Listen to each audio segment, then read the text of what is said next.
കൂട്ടത്തിലെ തല്ലുപുള്ളി. അച്ചു. ഞാനോ? പിന്നെ ഞാനോ? പകൽ മാന്യം. രണ്ടുപേരും പകൽ മാന്യം. എല്ലാവരുടെ ഫേസ് കാണായിരുന്നു. ഏറ്റവും വേട്ടാവളി എന്നൊരു പേരും കൂടെ വന്നപ്പോ തീർന്ന് വെളിയിൽ ഇറങ്ങി നടക്കാൻ അത് ശരിക്കും പെട്ടെന്ന് ഇട്ടതാ കേട്ടോ. വിളിച്ചിപ്പം ലോകര് മുഴുവൻ വിളിക്കേണ്ട അവസ്ഥയായി. വിളിക്കാറുണ്ടോ പുറത്ത് പോകുമ്പോ? ഇല്ലാതൊക്കെ ഇരുട്ടത്തൂടെയൊക്കെയാ വിളിക്കുന്നേ. പ്ലാനിങ്ങിന് ടൈം പോകത്തില്ല പുള്ളിക്ക്. പക്ഷെ പുള്ളി അത് പ്ലാൻ ആണെന്ന് വിചാരിക്കും. നേരെ പോയി പൊട്ടത്തരെ വന്ന് പറഞ്ഞ് എത്തിക്കത്തുള്ളൂ പുള്ളി. ആലോചിക്കണം, അവിടെ കൂട്ടി ഞാൻ മാത്രം നിന്നിട്ടുള്ളൂ. എന്നാത്തിന് തുണി എടുക്കാനൊക്കെ. വിശന്നാൽ ദിഗംബരനാകുന്ന ആര്? അങ്ങനൊന്നുമില്ല. ഇന്ന് തന്നെ നീ എന്നാ പച്ചപ്പുളി എന്തോ പഞ്ചസാര ഇട്ട് നീ തിന്നില്ലേ? വിശന്നിട്ടല്ലേ? പച്ചപ്പുളി പഞ്ചസാര കിട്ടാൻ എനിക്കറിഞ്ഞൂടാ. ഇവൻ അവിടെ ഇരുന്ന് അരിയൊക്കെ വെറുതെ ഇരിക്കുന്ന വാരി തിന്നും. അത് പിത്തമുണ്ടായി. അങ്ങനല്ല, നിങ്ങൾക്ക് ആർക്കും ഒരു ദ്രോഹം ഞാൻ ഉണ്ടാക്കുന്നില്ല. ഞാൻ എന്റെ കരയും കേട്ടോ. കാര്യം ചോദ്യങ്ങൾ നിങ്ങൾക്ക് അനുകൂലമല്ല. ചുമ്മാ എന്ത് ടേസ്റ്റ് ഉണ്ടെങ്കിലും ആട്ടും കാട്ടായാലും അത് കണ്ണടച്ച് കഴിക്കുന്ന ആള്. ഞങ്ങളെ മാത്രമേ പറയാവുന്നുള്ളൂ. ഇവര് തിരിച്ചു വേണമെങ്കിൽ അപ്പൊ അച്ചാച്ചൻ മഞ്ജു ചേച്ചി ഒരു അമ്മയെ പോലെയാണെന്നൊക്കെ പറയുന്നത് കേട്ട് ഞാൻ. അയ്യോ, അത് പിന്നീട് ഞങ്ങളെ കുറ്റം പറയുന്ന രീതിയില് ശരിക്കും അമ്മയെ പോലെയാണോ? ആ അമ്മ പോലെ തന്നെ തീരുവായി അവിടെ നിന്ന്. കാവ്യായാലും മതി. കാവ്യ ഒന്നുണ്ടാക്കി ആ പൊടി ഇവിടെ ഇരിപ്പുണ്ട്. ഉണ്ടാ നീ പോയി എടുക്കടാ. കറിയെങ്കിൽ പോയി എടുക്കടാ. നീ അമ്മയുടെ മൈൻഡ് ഏത് രീതിയിലാന്ന് നമുക്ക് പറയാൻ പറ്റൂല. മനസ്സിലാവില്ല എന്നൊക്കെ. ഇന്ന് നിങ്ങൾക്ക് ഫുഡില്ല കേട്ടോ മിക്കവാറും നോട്ടം കണ്ടിട്ട്. നിങ്ങളെ കുറിച്ച് ഇവർ രണ്ടുപേരും എത്രത്തോളം മനസ്സിലാക്കിയിട്ടുണ്ട്? ഓക്കെ ആണോ? റെഡിയാണോ? ഇവിടെ ഒരു ചവിട്ട് നാടകം നടക്കുന്നുണ്ട്. കൂട്ടത്തിലെ തല്ലുപുള്ളി. എന്തുകൊണ്ടാ ഇവര് ഇടി വെക്കുന്നതാണ് അങ്ങോട്ടും ഇങ്ങോട്ടും. അത് മാത്രമല്ല, എല്ലാ വയ്യാവലി എടുത്ത് ആദ്യം നെഞ്ചത്ത് വെക്കും. അപ്പുവാണ് ഇവൻ എസ്കേപ്പ് ആവും. എന്നിട്ട് ഇവൻ ബുദ്ധി ഇല്ലാത്തോണ്ട് എല്ലാ പണിയും പെട്ടെന്ന് ഇവന് ഉള്ളതല്ലേ പറഞ്ഞു. അല്ലെന്ന് ആരെങ്കിലും പറയാ? അതില്ല. ഇന്ന് തല്ലു കൊള്ളും. എന്തോ പറയാനാ അറിയാതെ കൊണ്ടുപോകും. കൊണ്ടുപോകും. ഓക്കെ, അപ്പൊ തല്ലുകൊള്ളി അപ്പുവാണ്. ഓക്കെ, അച്ഛന് ഭയങ്കര സ്നേഹാന്ന് തോന്നുന്നുണ്ടോ? അച്ഛന്റെ പേര് ഇടക്കിടക്ക് പറയുന്നുണ്ട്. ഓക്കെ, പകൽ മാന്യം. രണ്ടുപേരും പകൽ മാന്യം. അല്ല, വെളിയിൽ നിന്ന് എല്ലാരും നോക്കുമ്പോഴത്തേക്കിനും ആൾക്കാര് രണ്ടുപേരും നല്ലൊരു രീതിയിലും ഇച്ചിരി ബുദ്ധി ഉണ്ടെന്നുള്ള ഇതിലും ഒക്കെയാണ്. വീട്ടിൽ ഞങ്ങൾക്കല്ലേ അറിയത്തുള്ളൂ രണ്ടുപേരും അങ്ങനെ അല്ല എന്നുള്ള കാര്യം. ഞങ്ങൾ ഓരോ രഹസ്യങ്ങൾ അറിയാനുണ്ടോ? നമുക്ക് കഥ പറഞ്ഞാ പോലെ. ഓക്കെ, ബെഡ് കണ്ടാൽ പിന്നെ ആന കുത്തിയെ പോലും എഴുന്നേക്കാത്തതാരും? അച്ചു. ഞാനോ? പിന്നെ ഞാനോ? ഇപ്പൊ വീട്ടിൽ എന്തേലും ഒന്ന് നമുക്ക് എന്തേലും ഒരു ഇത് വന്ന ആരെങ്കിലും ഇടയ്ക്കൊന്ന് വിളിച്ചാൽ ഇപ്പൊ ഒരു 12 മണി സമയത്ത് ഇവൻ പെട്ടെന്ന് ഒരു ചേച്ചി വന്നപ്പോൾ ഞാൻ അവിടെ കിടന്നുറങ്ങുമായിരുന്നു. ഇവന് ബോധമാണ്. പെട്ടെന്ന് എഴുന്നേക്കും. നമ്മൾ എന്തെങ്കിലും വിളിച്ചാലും എന്തോ സാഹചര്യം പ്രകൃതി എനിക്ക് എതിരാണെന്ന് തോന്നുന്നു. സ്കൂളിൽ അയ്യോ സോറി, അങ്ങനെയല്ല. ഞാൻ സ്കൂളിൽ പോകുന്ന നേരത്ത് ചില ദിവസം ഞാൻ പെട്ടെന്ന് ഒരുങ്ങും, പെട്ടെന്ന് കഴിച്ചു കഴിയും. എന്നാന്നറിയില്ല, അപ്പം സ്കൂട്ടർ സ്റ്റാർട്ട് ചെയ്ത് അവിടെ നിൽക്കും. ഇറങ്ങാൻ നേരത്ത് മൂത്രം ഒഴിക്കാൻ മുട്ടും. അങ്ങനെ ഇവ ഫ്രണ്ടിൽ കയറി ഞാൻ ലേറ്റ് ആവും. എന്നാന്നറിഞ്ഞൂടാ, എല്ലാം എനിക്ക് എതിരാ. പ്ലാൻ ചെയ്ത് മണ്ടത്തരം ചെയ്യുന്ന ആള്? അങ്ങനെ പ്ലാൻ ചെയ്തിട്ടില്ല, മണ്ടത്തരം ആദ്യം വരുള്ളൂ. പ്ലാനിങ്ങിന് ടൈം പോകത്തില്ല പുള്ളിക്ക്. പക്ഷെ പുള്ളി അത് പ്ലാൻ ആണെന്ന് വിചാരിക്കും. നേരെ പോയി എന്താ ഇപ്പൊ ഇത് എല്ലാം എങ്ങനെയാണോ? എനിക്കിവിടെ ഒന്നും പറയാൻ പറ്റാത്ത അവസ്ഥ. പറഞ്ഞോടാ, ഞാൻ എന്തോ പറയും. സത്യം അതുകൊണ്ടൊന്നും പറയാനില്ല. ലേറ്റസ്റ്റ് കാണിച്ചൊരു മണ്ടത്തരം എന്താ? അങ്ങനെ പറയാൻ പറ്റത്തില്ല. എപ്പോഴും അങ്ങനെയൊക്കെ എന്തേലും ഒക്കെ പൊട്ടത്തരെ വന്ന് പറഞ്ഞ് എത്തിക്കത്തുള്ളൂ പുള്ളി. ആലോചിക്കണം, അവിടെ കൂട്ടി ഞാൻ മാത്രം നിന്നിട്ടുള്ളൂ. തുണി എടുക്കാനൊക്കെ. കമ്പനി ഇപ്പൊ വീട്ടില് വഴക്ക് കേൾക്കണ്ടാത്തൊരു സാഹചര്യം ഉണ്ട്. ചിലപ്പോ അപ്പായ്ക്ക് അമ്മയ്ക്ക് അതിനെപ്പറ്റി അറിയത്തുമില്ലായിരിക്കും. പുള്ളി അവിടെ അത് സോൾവ് ചെയ്യാനായിട്ട് പോയി അതങ്ങ് പറഞ്ഞ് പരത്തി അത് മൊത്തം അത് വൃത്തികേടാക്കി തേച്ചത് അവൻ തന്നെ തേച്ചുകൊണ്ട് ആ സാധനം. അതാണ് അവന്റെ ക്യാരക്ടർ. അതായത് അടിപൊളിയായിട്ട് ചെയ്യുന്ന കാര്യമൊക്കെ കയ്യിൽ നിന്ന് പോവും, ഫ്ലോപ്പ് ആയിട്ട് പോകുന്നൊക്കെ. വിശന്നാൽ ദിഗംബരനാകുന്ന ആര്? അപ്പുവാണ്. ദിഗംബരനൊന്നും ആവത്തില്ല. വിശപ്പ് കൂടുതൽ ദിഗംബരനാകത്തില്ല. പക്ഷെ പക്ഷെ എന്റെ ഇതില് അവനാണ്. അവനിപ്പൊ കൂടുതൽ കഴിക്കുന്ന അവനാന്നേ ഉള്ളൂ. വിശപ്പ് കൂടുതൽ എനിക്കാ. അങ്ങനൊന്നുമില്ല. ഇന്ന് തന്നെ നീ എന്നാ പച്ചപ്പുളി എന്തോ പഞ്ചസാര ഇട്ട് നീ തിന്നില്ലേ? വിശന്നിട്ടല്ലേ? പച്ചപ്പുളി പഞ്ചസാര കിട്ടാൻ അതെ എനിക്കറിഞ്ഞൂടെ. ഇവൻ അവിടെ ഇരുന്ന് അരിയൊക്കെ വെറുതെ ഇരിക്കുന്ന വാരി തിന്നും. അത് പിത്തം ഉണ്ടായി. അങ്ങനല്ല. ഇങ്ങനെ വിയേർഡായിട്ട് കഴിക്കുന്ന ഫുഡ് ഐറ്റംസ് ഏതാ? കൂടാ ഞാൻ ഇവിടെ പുളി ഇരിക്കുന്ന കണ്ട്, ഉണക്കിയിട്ടേക്കുന്ന കണ്ട്. അപ്പൊ അത് പുളി ചുമ്മാ കഴിക്കാന്ന് വിചാരിച്ച് ടേസ്റ്റ് അല്ലേ? നിങ്ങൾക്ക് ആർക്കും ഒരു ദ്രോഹം ഞാൻ ഉണ്ടാക്കുന്നില്ല. ഞാൻ എന്റെ കാര്യം ചോദ്യങ്ങൾ ചുമ്മാ ഞാൻ വന്നപ്പോ തൊട്ട് കരയണ ആളാ. ആണോ? ഇല്ല, നിങ്ങൾ ഫുഡൊക്കെ ഉണ്ടാക്കോ കിച്ചണിലേക്ക് കേറിയിട്ട്? ഫുഡ് ഉണ്ടാക്കുന്ന കാണും. നല്ല രസം. ഫുഡ് ഉണ്ടാക്കത്തില്ല. ചേച്ചി അത് ഉണ്ടാക്കുന്നു. ഫുഡ് ഉണ്ടാക്കോ ഇവര്? എന്നാണ് നീ ഉണ്ടാക്കുന്നത്? അല്ല ഉണ്ടാക്കുന്ന വെള്ളം എടുത്ത് ഗ്ലാസ്സിൽ കുടിക്കും. പിന്നെ അവിടെ വന്ന് നിന്ന് നോക്കി തീർന്നില്ലേ എന്ന് ചോദിച്ചോണ്ട് നിന്ന് അലമ്പുണ്ടാക്കും. വേറൊന്നും ഞാൻ കണ്ടിട്ടില്ല. ഇല്ല ഒന്നും ഉണ്ടാക്കാ ഇല്ല.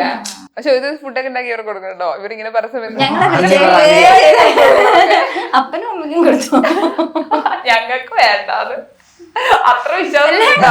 അവിടുന്ന് പെട്രോൾ കാശും കളഞ്ഞ് ഇവിടെ വന്ന് ഇത് കഴിക്കാൻ വയറുകളൊക്കെ കിടക്കാനിട്ടോ. നല്ല തളപ്പലാണല്ലോ. നിനക്ക് ചേർത്തലൊക്കെ നിന്നാ പോലെ എന്തിനാ വിളിച്ചേ? ഓക്കെ, സ്വയം പൊങ്ങിയാരാണ്? അങ്ങനെയില്ല. കൈ പിടിക്കാൻ ഞാൻ കാന്തോ എല്ലാ കൈ എന്റെ സ്വയം പൊങ്ങിയല്ല. ഇങ്ങനെ എനിക്കറിയാം. അത് അവനെ അറിയാൻ വഴിയുള്ളൂ. ഞാൻ പണ്ട് ഇടത്ത് പറഞ്ഞ കഥ എനിക്ക് അത് ഇപ്പൊ ഓർമ്മ വരുന്നുള്ളു. ഞങ്ങളുടെ അച്ചാച്ചനുണ്ട്, വേറെ അച്ചാച്ചനല്ല, കസിൻ ചേട്ടൻ. പുള്ളി ഞങ്ങൾക്ക് ഒരു ക്രോക്സ് വാങ്ങിച്ചു തന്നു. 4500 രൂപയുടെ ഒരു ക്രോക്സിന് അത്രയൊക്കെ വരും. അത് വാങ്ങിച്ചു തന്നു. പരീക്ഷ സമയത്തപ്പോ ഞങ്ങൾ അത് ഇട്ടോണ്ട് പോയി. അപ്പൊ ക്ലാസ്സിലെ ഒരുത്തൻ ചോദിച്ചോടാ ഇതെന്തോടാ കൊള്ളാലോ, ഇത് എവിടുന്നാ വാങ്ങിച്ചതെന്ന് എന്നോടാ ചോദിച്ച. എവിടുന്നും ഇല്ലാത്ത ഇവൻ വേറെ ക്ലാസ്സാ. ഇവൻ കയറി വന്നിട്ട് അതിന്റെ വിലയും ഇതും എല്ലാം പറയുന്നു. സ്ഥലം ഇതാ, ഇത്ര വിലയുടെ സംഭവം ഇതെല്ലാം പറയുന്നു. എന്നോടാ ചോദിച്ച സ്ഥലം എവിടുന്നാ വാങ്ങിച്ചെന്നാ ചോദിച്ച.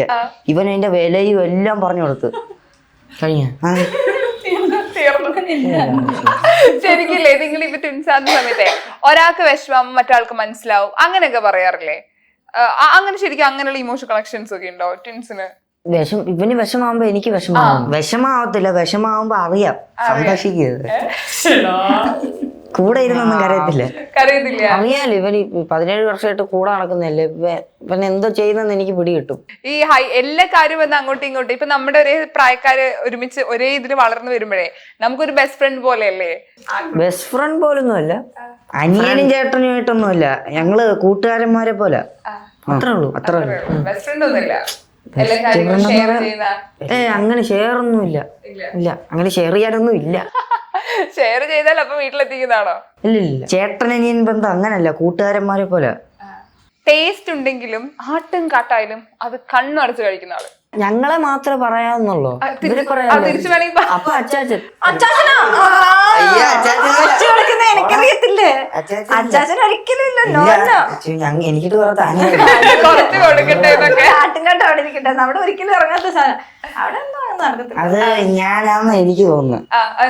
എന്ത് തന്നാലും കഴിക്കുമോ? എന്ത് തന്നാലും അങ്ങനല്ല. എന്നാ എനിക്കൊരാളെ വിഷമിപ്പിക്കുന്ന ഇഷ്ടമില്ല. അമ്മ ഇപ്പൊ എന്തെങ്കിലും ഉണ്ടാക്കി കുളമായിട്ടില്ല ഇതുവരെ.